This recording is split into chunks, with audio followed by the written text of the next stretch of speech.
Hello, everybody, and welcome to our world today, the Unionist perspective. We apologize for our couple of minutes late start, but we're here now and we'd like to engage with all of you around our topics today. So please feel free to share your feelings and thoughts around our topics, and also to share any information that you believe would be relevant in proceeding this conversation.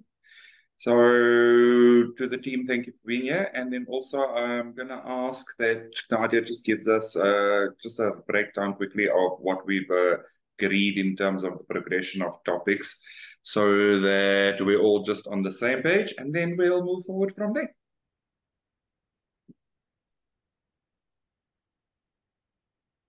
Oh, Nadia, you're muted. Oh, thank you so much. Welcome. Yeah, we're going to dive into the Arab Summit to see what discussions had unfolded about Israel and Palestine, and really the big focus of ceasing fire and how we can bring about peace. From there, we're going to speak about Biden's statement and how he felt the Hamas attack started on October 7th. And then we will proceed to talk about the Pope's decision on, I'm not clear on what was going on with the Pope's decision. I believe it was on a priest. There've been some reforms, and there's been some dissent around reforms that probably make the Roman Catholic faith slightly more inclusive. So definitely something worth exploring. Yeah, Grant will give us a lot of details on that. And if we have time, we will talk about the world's first ever eye transplant. Wow. Cool. Thanks, Nadia. So I think we're going to just dive into the progression of the topic around the Israel-Hamas war, because it's not necessarily a Palestinian-Israeli war. It's more that it was based on very militant actions from Hamas at the time when there was a national holiday or religious holiday. And that response, and literally it's been a progressive war with quite a few casualties on both sides. I believe that that's a good place for us to just dive in. But from the perspective of some of the Arab and Muslim countries pulling together in a joint summit to request that Israel immediately ceases fire. And I think what we'd like to do is look at the core of what is actually happening in terms of the desire for peace here and why we don't see it coming to fruition as quickly as it probably needs to, given the casualties on both sides. So I think we're not going to dive too much into the detail of who's at fault, because it is a sensitive topic. And again, as was discussed last week, there's been quite a bit of misinformation in this process. And so as opposed to taking information that we don't necessarily fully know the truth about, we're going to go to the spiritual core of what we believe is the desire for peace here, and how to bring about that peace through healing in those areas.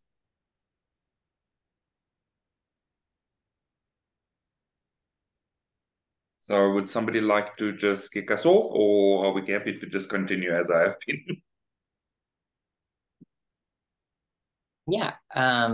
Yeah, we could give background, I guess, together about it, basically. So, yeah, I guess in case somebody doesn't know, or just to set up the discussion of it.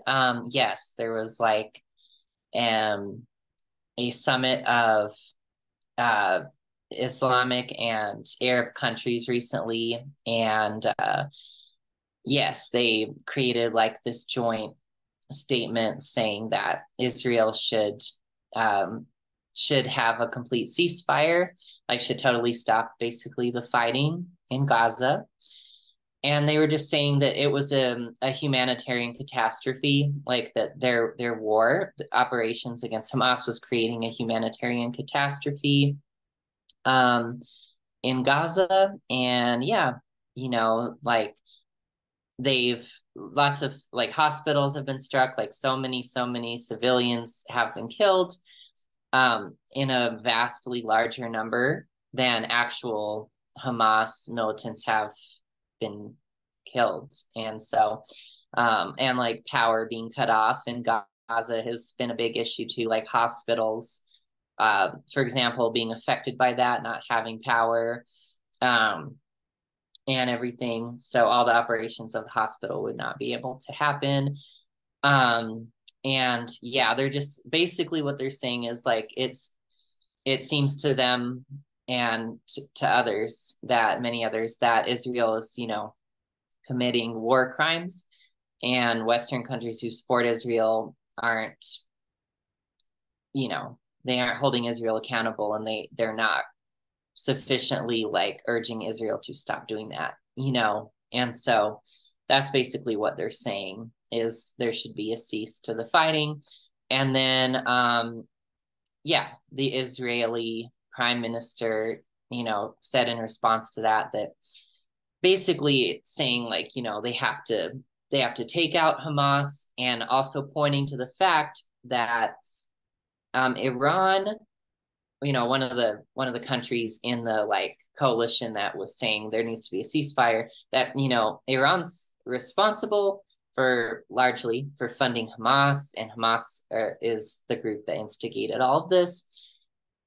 So, but in that article, I didn't see a direct response to that, like, the accusation of war crimes. So I didn't see that. It could be that the article didn't include that because it kind of like, it heightens drama if you get the impression that the prime minister did not respond to those allegations of war crimes, then it kind of stokes drama in the narrative. So probably if you're writing that article, you probably want to clearly say whether or not or how the prime minister responded to those allegations. Anyway, just a little comment on writing news articles and stuff. That's what I felt remembered from it. Yeah. And so I don't know. Do you guys have any more details about it, or did you guys have any interpretation of like what's going on there? Yeah, there's definitely been a call to release all the hostages from Hamas, and on both sides too. And there was a great amount of casualties, both in Gaza and in Israel. I believe around 1,000 something in Israel and 4,000 something in Palestine. So that was the emphasis on that. The way I'm feeling is like I'm very grateful that this summit has occurred, so that all Arabs, not just Arab states, but all nations could get very clear on what they want in between these two countries and what's going on. And I also feel that like not all Arab countries are for Palestine and Gaza or Hamas, and not all Arab countries are for Israel. We did see in Biden's statement that there could have been a alliance with Israel and Saudi and the US. And then here we're seeing that Saudi is also promoting peace between Israel and Palestine and saying that there needs to be a ceasefire. So I'm really glad that we have Arab states that are not just for Palestine and Hamas, but they are seeing both sides of it. And we are seeing like that Qatar had a lot of leaders, Hamas leaders, that they were like welcoming as their home. And even Algeria, I believe, had a hospital in Gaza that was bombed. So we do see support on both sides that are all coming together to say, no, now is the time to really bring the peace, and peace is really what we're seeking. What the steps are to unfold this peace, who else needs to be brought about to bring this discussion of peace is really my question, and what could be the next steps for this. I think one of the things that stands out to me is that there's definitely place for the call for a ceasefire. And I think it's probably very necessary, given that at the core of it, we need to remember that human life, in whatever form and under whatever ethnicity, actually should be preserved. And so this continued fighting with these casualties on both sides probably it is definitely time for a level of peace to be brokered. But obviously, as one of the quotes in the article stated, that there cannot be talks around brokering peace when we don't stop the fighting. And I think that's the challenge if we just take it into our own personal experience. For as long as we are in opposition with each other, we're not necessarily in the space of creating the space for conversation, because we're not talking to each other under those circumstances. We're more likely talking at each other, which does get us as human beings, as people, puts us in a position of wanting to be defensive. And so in a defensive position, we're not likely to be able to find a reasonable solution to a problem that is on the table. And I think that that's kind of the core of it, is that for as long as there's opposition and defensiveness, there's going to be the grind. And the grind, unfortunately, under these circumstances, is an outright war. And so there has to be some stop to that outright war in order for people to even be invited to sit at the table, to have a conversation in the first place. So I definitely agree that the call for a ceasefire is probably warranted. But again, there's also a significant history of fighting amongst these two territories. And we need to also remember that with all the misinformation, we don't always necessarily understand what's at the core of the fighting. But at the core of the truth is that there needs to be a desire to find a better way. I was feeling the same thing. Like when I was feeling into the core of it, it's like, yeah, of course, a ceasefire would be great, and I think that's what everyone would want, but there has to be agreement in there first. Yeah, I know I was thinking about that, and I guess as far as I can tell, like from Israel's perspective, the reason that they're not having a ceasefire, they're not agreeing to it, is because, well, Hamas has hostages from Israel. And so it seems like their plan is they're gonna keep they're basically gonna keep attacking and trying to put pressure on Hamas and eliminating Hamas, but also like tons of civilian casualties are involved in this, which is a question I want to pose later. But so there's the hostages, and Israel's saying no, we're not going to have a ceasefire until the hostages are returned, which you can understand in part because if somebody is taking hostage like your people or anyone, you want that to stop, because you see that as that's just an absolutely unacceptable tactic. It's just completely it's just such an evil thing to do. But I don't know, but the question of what is the wisest and most loving thing to do there is not something that I'm trying to answer. I'm just saying this seems to be the Israeli perspective, right? So there's that element of the hostages. And also there's the element of they are feeling that any time that they give Hamas to kind of regroup could be time in which Hamas will launch another attack. And that's what they're saying. So they don't trust Hamas. And I'm not sure if they have reason to trust Hamas at all or whatever. They don't trust them, basically, to be like, oh, yes, like this is a cessation to conflict on both sides so that we can like come to some sort of agreement.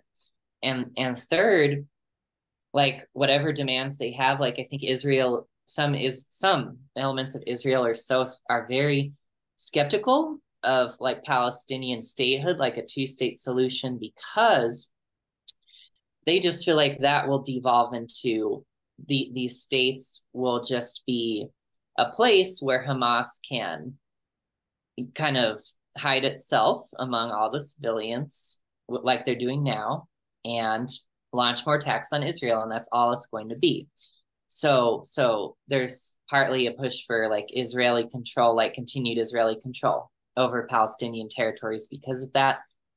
But that's also not working yet, right? So that's my analysis. That's my like view of it. I don't know if I said everything there correctly, but that seems to be like the sticking point that they're in. But this is my question though. This is one thing that I was really wondering. And I was talking to someone yesterday about it, who had military experience of like going in a volunteer army over to Ukraine actually, but had friends who also did some military work like in Israel. So talked about it.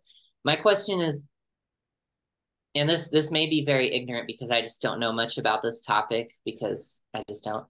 Why is it that Israel can't do more of a precision intelligence-based operation where they get the intelligence of where Hamas people are, they go in, and they just seek to take out the Hamas members with precision? Like, why is it that this is like a massive bombing, right? Where like Gaza is without power, the buildings are being flattened, people are just being killed in like massive numbers. Like to me, that seems like an extremely obvious question that's not being answered. Like, why is this not a precision operation? Do they not have intelligence capabilities with that? Like, it just makes me wonder, man. So what do you guys know about this? Do you know anything about this, or what is your response or to all of that? Because I think you've touched on a couple of things, and probably one of the primary things that I think we need to consider is that the lack of trust on both sides is probably likely why they will not as easily agree to a ceasefire. However, having said that, we also need to call for the respect of human life. And I think that's, for me, the primary thing, is that there seems to be a lack of respect for human life and almost a war that has a very ethnic cleansing kind of approach to it. And that is, again, that comes back to, again, this vilifying of the other. We understand that something happened that probably incited a retaliation. However, does that retaliation need to be as prolonged as it has been? So that is one of the questions that probably will not be as easily answered, but is definitely something that needs to be left in the question of why does it need to continue as long as it has? We also need to remember that it's likely that there is no real opportunity for precise strikes because, unfortunately, human beings are still being used as shields. So, and in whatever form it may be, And however much we may disagree with it, there's still this lack of actually allowing people to move out of the way of your violence. And I think that is literally the respect of human life that I'm speaking to. We're not going to solve for all people ever in terms of being embattled with each other. But we also cannot respect that there are places such as schools and hospitals and shopping malls and those kind of things where these same hostages that are being called to be released are being used as human shields. There are horror stories about children being used as human shields. And so I cannot respect somebody that fights on that level. And for me, the call would be, yes, I'm sure that there may have been a level of failure in intelligence communities in terms of preempting this fighting, or even having information available that says, pay attention here, there's chatter in this way, there's chatter in that way, just keep an eye on it, kind of thing. We probably don't necessarily know very well how intelligence operations work across the world. So we're not sure what level of information they have and are using, and what level of information they have and are sharing. And I think that's part of it, is that there needs to be greater global cooperation around things that we believe are going to be threats to not only our own country's national security, but potentially the national security of the countries around us or around the world. There has to be a level of cooperation that says we need to start being smart about all these advances in technology that we've had, and to start sharing intelligence. So there's a lot of things that could probably fuel trust in general in society and in humanity. And I'm not certain that it's always used to create that level of global cohesion that says the person and their safety and security is at the center of what we do. And we've seen it in various things. We've seen it in how the government was threatened with an almost national shutdown in the US, because again, the human being is not at the center of what's happening. Rather, there's this battle about securing group and personal power, where they should be securing individual security and safety. So there's a lot of caveats to it. But I think the core of it is that there seems to be a desire to heal, or there's a need to heal trust. And there's a need to heal old wounds so that we can try to sit down and reconcile that experience and find a better way forward. Yeah, one of our community members was commenting to Natalie, who's in Israel, and yes, she was talking about what you were talking about too, right? With how Hamas is using civilians as human shields. I think they're also, hi Natalie, she says hi. They're also using the hostages as human shields, which I know you mentioned, but another thing is they're literally using civilians as human shields, because what they're doing is this characterization, by the way, is coming from the fact that Hamas is a terrorist organization that doesn't believe in peaceful means to resolve the conflict and wants to destroy Israel. So I think it's fair to say that they're using civilians as human shields for their nefarious operation. And they are, like Natalie was saying, they're literally like underneath hospitals and integrated into the infrastructure of Gaza. Like literally a Hamas like base or whatever will be underneath a hospital, as was recently discovered and has been discovered. So that makes it really complicated. And I think what Natalie was saying was the Israeli army intelligence is extremely good, she says, and I guess they do the best they can to determine all of this and stuff. But I don't know. I guess it's just an area where like if you're not like really well informed about this, it's hard to tell, you know? But she's basically saying like the way Hamas is set up, and also what Yureen was saying, Gaza is so densely populated. It just makes it extremely hard to have a conflict with Hamas without like harming civilians.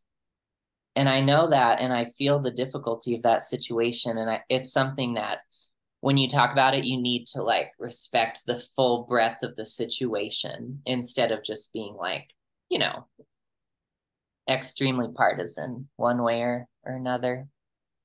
Yeah. What else is Yureen saying in the chat?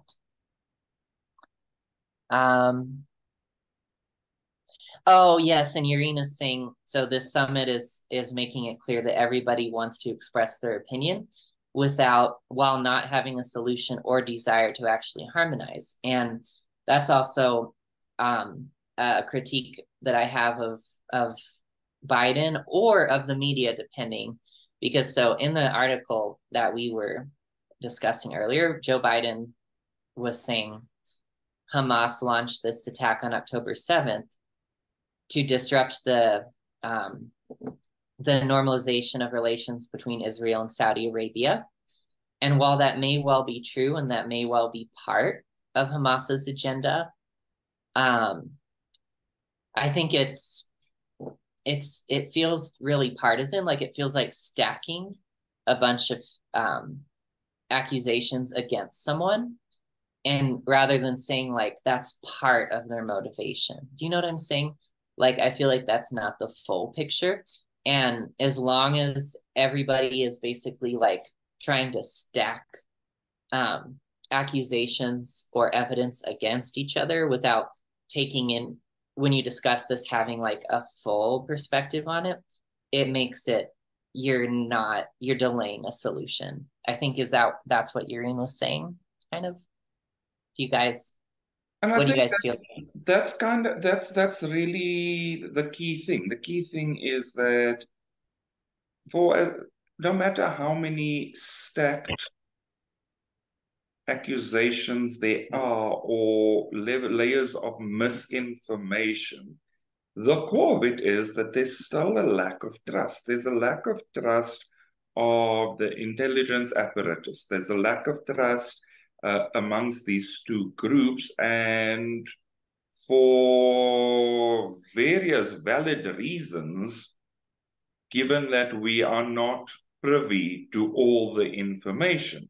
The crux of it is, though, that there are too many casualties and people affected in these processes that don't speak to the sacredness of human life. And I think that's for me what's really scary, is that they will continue to fight. The truth of it is that there are countries around the world under various summits that are able to exert a layer of pressure that says, we will not accept this kind of behavior of global citizens. And we require certain standards to allow for conversation to even happen.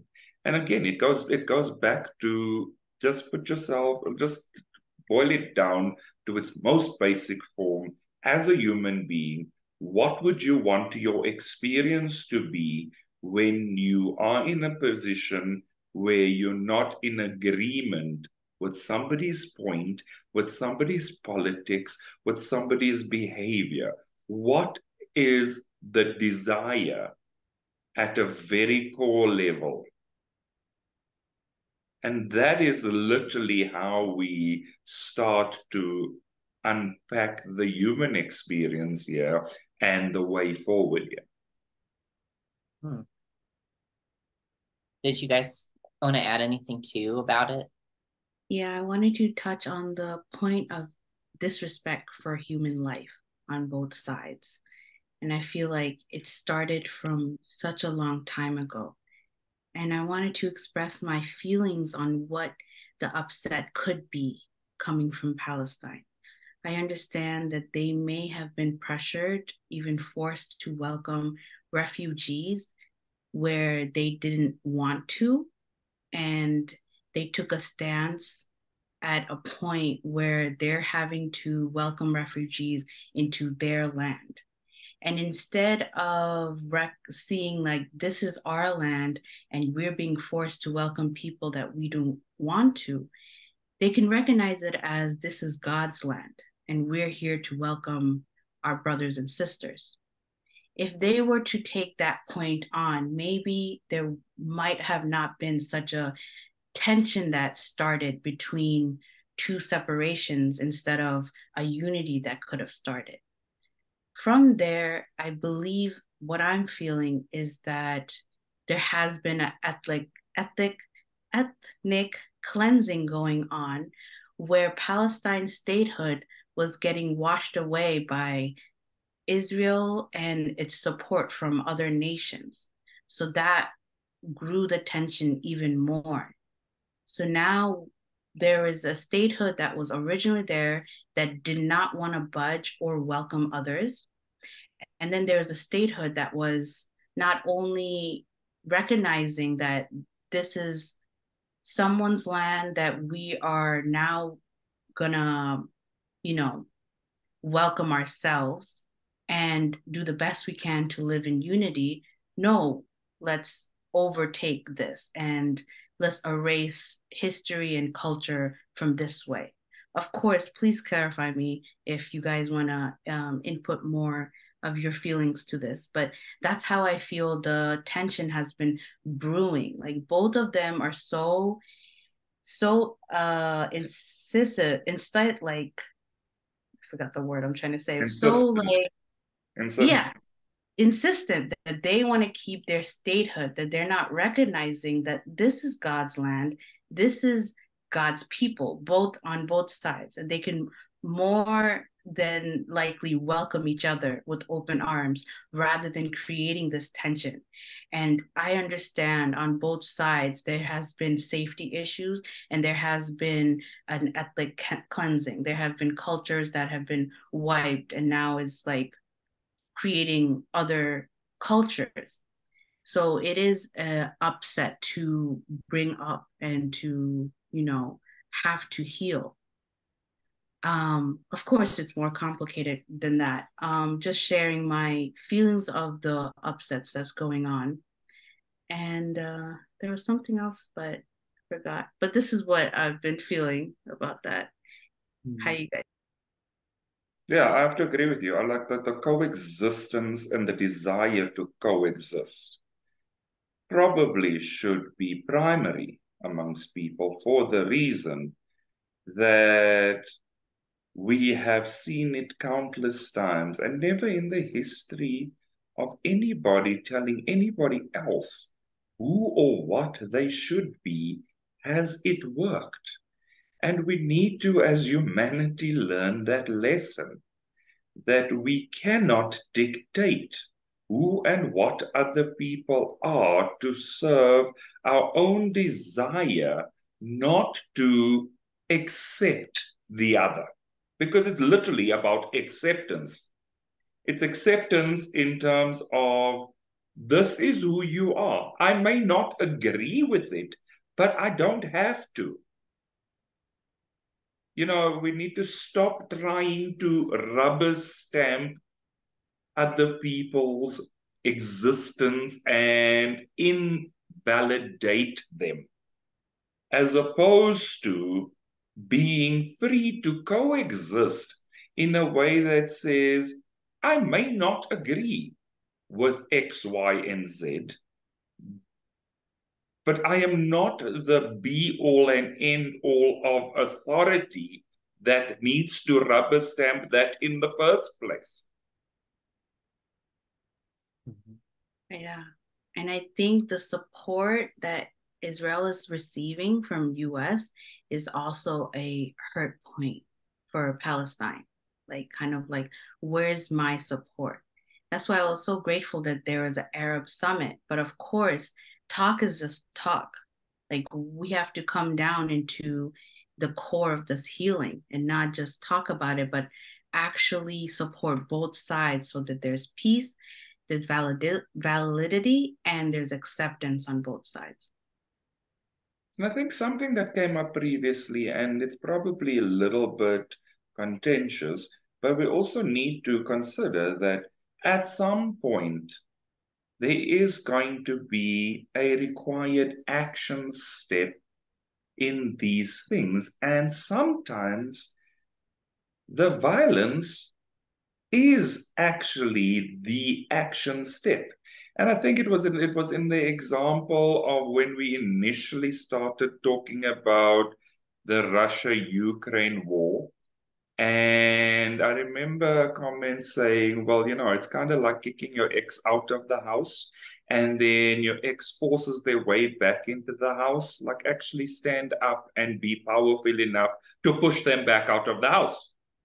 But, you kind of, if that violence is what is perpetrated, then you kind of meet them where they live, which means you might just respond with violence yourself. And that is the difficulty under these circumstances, is that on the outside and on the surface of it and looking in, we are able to have an opinion of certain things, but in experiencing it, our opinion might actually be different. And it might be valid to have that different opinion if you are threatened in some way, or if your safety and security is under question in some way. We've seen it in countless human rights movements over many years, that at some point the violence was justified, but it wasn't perpetual. And I think this is where the challenge is, that at some point this crap needs to stop. It has gotten too heinous on both sides, to this point that you guys have to look at each other. Like, everyone has to look at themselves within the country and say, like, what are we truly doing? Who are we truly supporting? And how is Hamas, who is supporting Palestine, allowing so many people of their own kind, if that's how they want to see it, being killed to this number, to this extent? And the same goes with Israel as too. Yes. I mean, if you're gonna fight, sacrifice yourself. Don't sacrifice other people on both sides. And that's just literally that is my take on it. But I also think that we've talked quite a bit about this, but we haven't really explored the caveat of the Biden story, and saying that there would have been a very historic agreement between Israel and Saudi Arabia, which would have opened shipping corridors and things like that. And that this, in the initial start to this, was to derail that process. And I think we need to be clear that there are sometimes very strongly economic and ethnic considerations to why people embark on certain actions. And what that recognition from a rest of the world point of view means for certain countries that have not had that recognition before, and why anybody else may want to get in the way of it.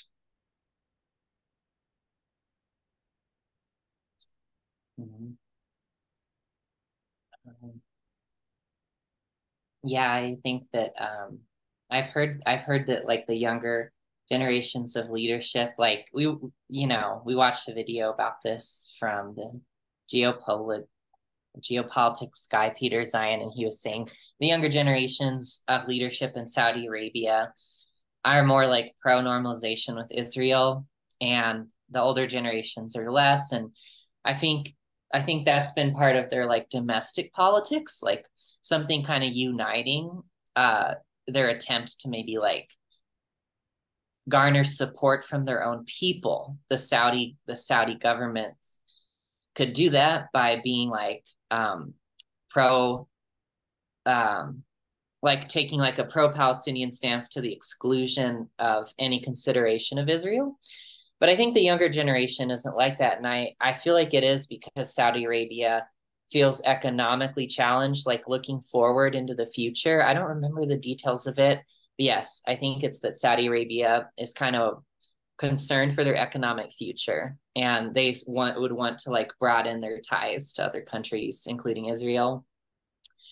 But I think that that's still not fully like decided. Like it's a point of like debate and contention in Saudi Arabia. Yeah. And so, yeah, we're seeing that now. And yeah, I think that often, it's just like we're seeing that, but often we also see that some of these conversations and stories tend to be a deflection from what's really happening in the background, what's happening in other spaces.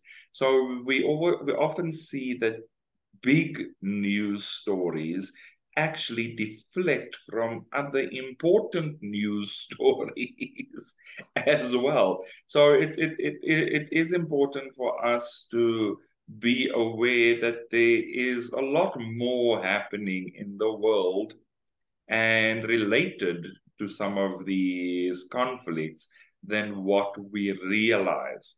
And we need to kind of just ensure that we bear that in mind as we see these things surfacing, because it's great to normalize relations in certain places.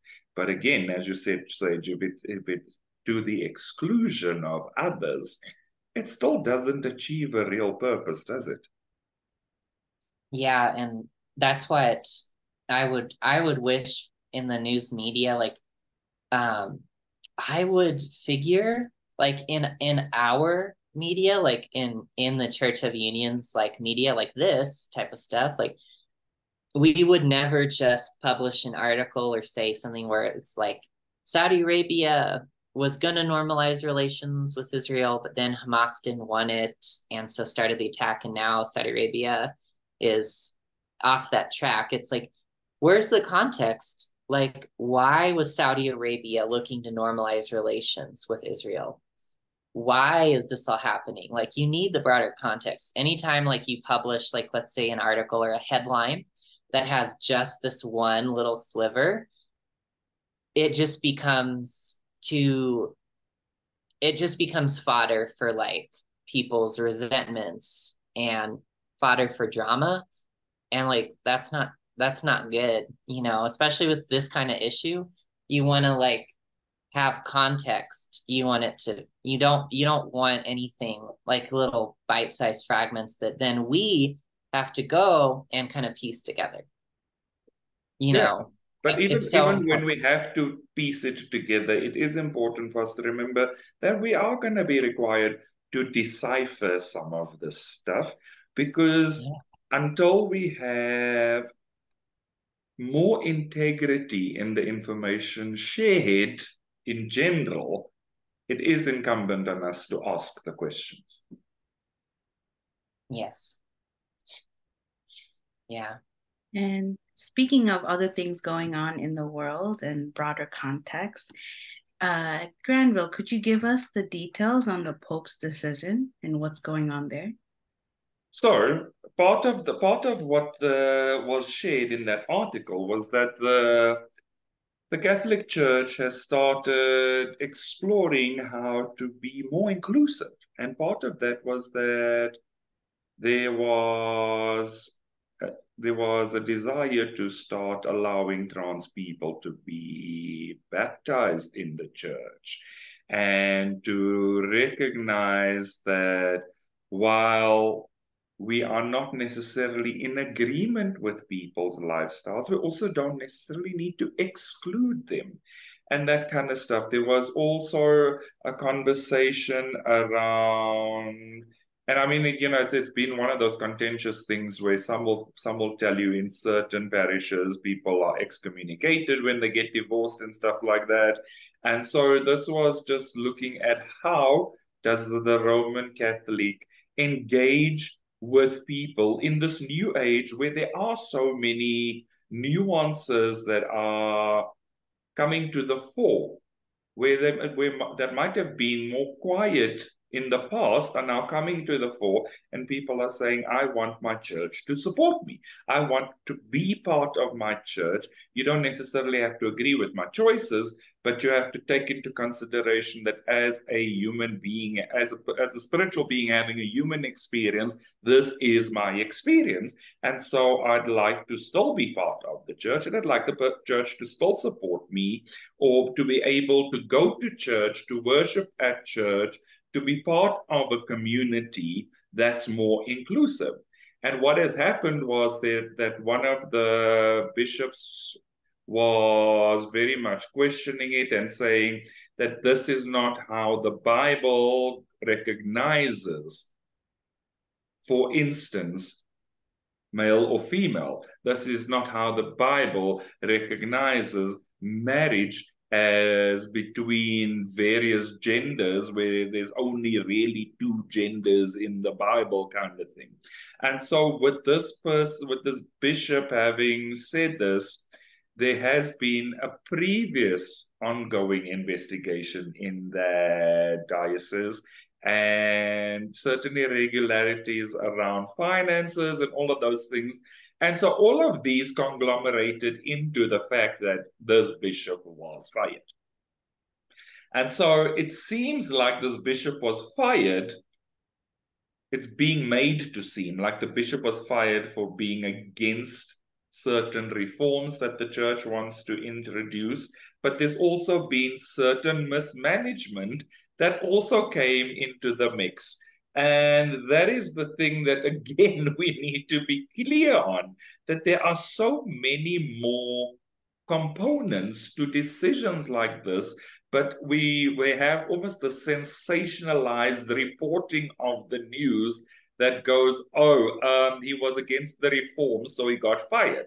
Not, there are so many things that were indicating that there are challenges that meant that there may have been a layer of mismanagement, and therefore, all of those things considered, he is no longer fit for the role, And so these are the kind of things that are happening. But literally, the core of it was that the Roman Catholic is considering recognizing the LGBTQ community in a more accepting way, also allowing for the dissolving of marriages while not excommunicating people, allowing for trans people to be baptized in the church and that kind of stuff.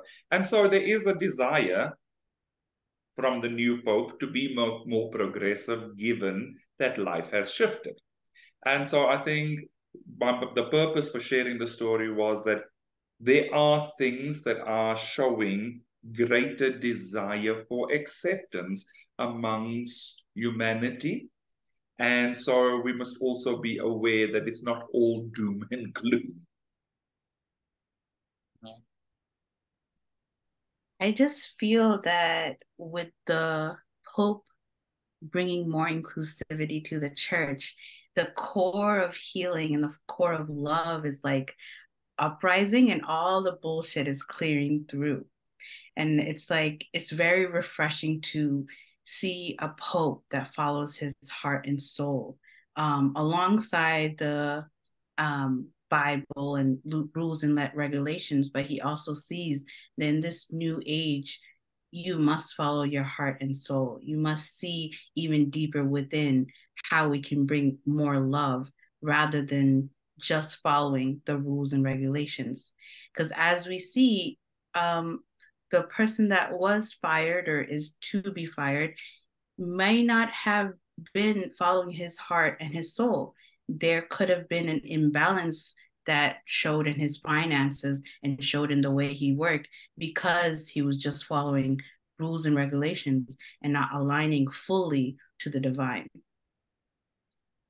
Yeah, that's exactly what I was thinking, what you just said. Because what I was thinking about like, so how do you like determine like what's good and what's not, like what's in alignment with love or with God and what isn't? And that's a good question, right? And we always want to be asking that as we go about our lives, instead of what you were saying was this person seemed to be just following rules and regulations that at one point were established, and that's it.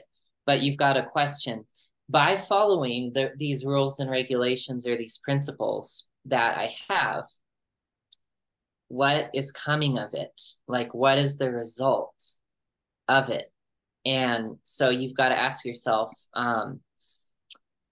what am I cultivating by saying, for example, like, I don't know, we can't have trans people or whatever baptized in the church, or they can't come, or whatever you want to say, or same-sex couples, like we can't bless them. What are you cultivating? What are you causing? And how do you feel there?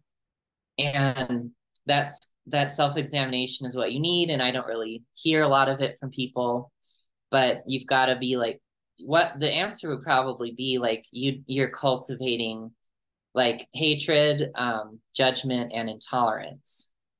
And so you should be able to like be at peace there instead of feeling those things. And of course, if you ask somebody, they might not be honest with themselves about like what they're actually cultivating within themselves by like following such and such beliefs, but that's ultimately what we have to go by, and you've got to ask yourself too, like by accepting, allowing, let's say, trans people to be baptized, allowing same-sex marriages, allowing this, allowing that, what are we cultivating?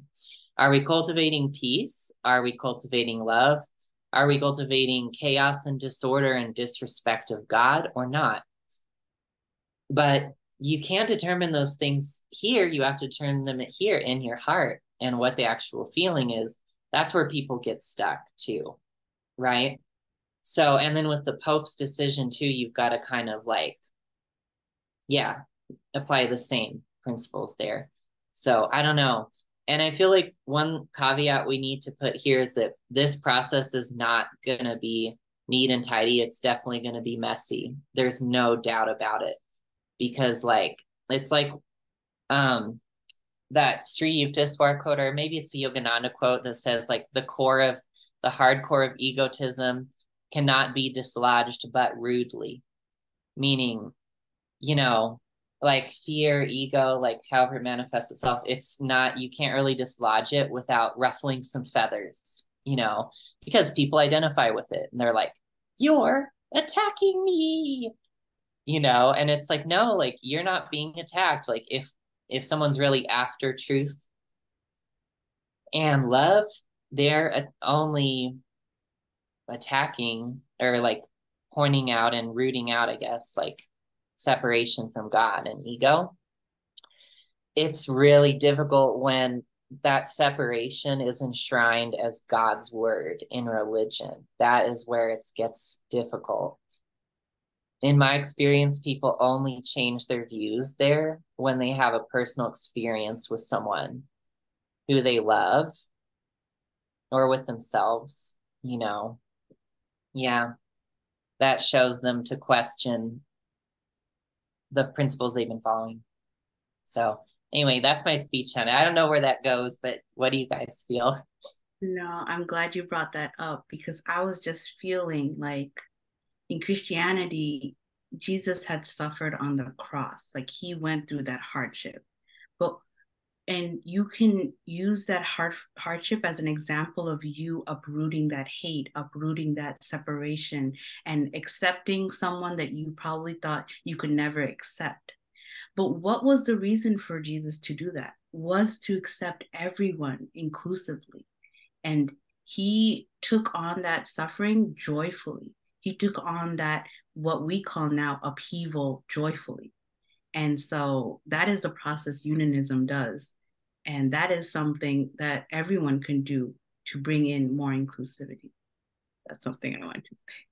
Yeah, that's a great point, Nadia. I feel like what you're saying is that instead of you confront your upset, like what church leaders ought to be doing is confront what is your upset with trans people? And they're just like, I'm not upset. They're just evil. And it's like, no, come on, you're upset. And they're just like, if they were to say, okay, yes, I actually am, confront the upset, bring love there, feel those uncomfortable feelings, what you're saying, that's following Jesus's example, right? Is what you're saying. Because you're going through a trial by questioning yourself and going to those uncomfortable places. Yeah, and enjoy that upheaval, and recognize that we're doing the hard work that God would want us to do to bring more peace and more clarity and more love. Okay, but we also need to just remember one thing. So it's great to recognize that people may be sitting in upset. But we also need to remember that as unionists, we've learned to enjoy that the upset exists because we know there's healing and love at the end of that upset. And so it's about teaching them the process as opposed to saying enjoy the upset. If you told me 5 years ago enjoy the upset, I might have wanted to punch you. You know. I'm glad you're bringing clarity to that. I don't mean it like that. So yeah. I agree with you with all of you that there is a point at which we need to remember that our purpose is not to sit in judgment of other people. And so if we suspend the judgment of other people under any circumstances, what else would we do in that space? And what's the more loving thing to do in that space? And that's probably going to allow us to move forward leaps and strides because we're not, one, sitting in judgment through comparison. Allow people to be people. And, there's always that idiomatic expression that says, if you can't love them, at least don't hurt them. Maybe literally that's what the core of it should be. Good message for all of our topics today. Yeah. Cool. Did Isaiah have anything? No. Okay.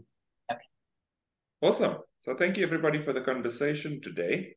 Thank you to the people that have engaged with us in the comments. We do appreciate your engagement. To everybody that has not yet, please also feel free to like and subscribe to our Church of Union YouTube channel, where you will find all our previous live content. And we look forward to seeing you again soon. Thank you, everybody. Bye-bye.